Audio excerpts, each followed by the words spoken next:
бүкіл әлемді жаратушы, дүниеде бар көрінетін және көрінбейтіннің бәрін жасаушы. Сенің қалауыңмен дұғамның қабыл болуын сұраймын.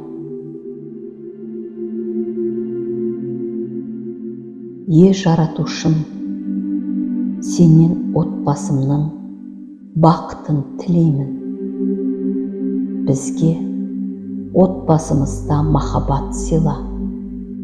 Осылайша біздің сүйіспеншілігіміз нығайып көбейеді.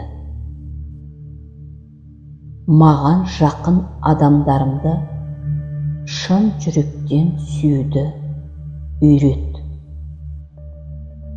Мені қалай жақсы көрсең, оларды да солай сүюді үйрет. Менің ойымша, маған не қажет екенін түсінбеймін. Тату отбасы болу үшін маған не үйрену керек? Тәңірім, менің отбасымды өз қорғауыңа ал. Жүрегімізді махаббат пен бейбіт өмірге толтыр.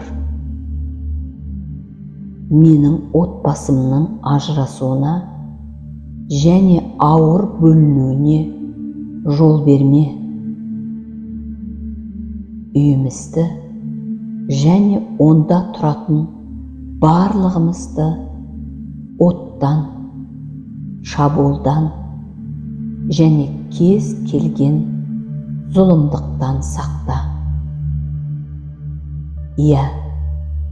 Біз бірге және бөлек, анық және жасырын түрде сені әрқашан дәріптейміз. Әмин.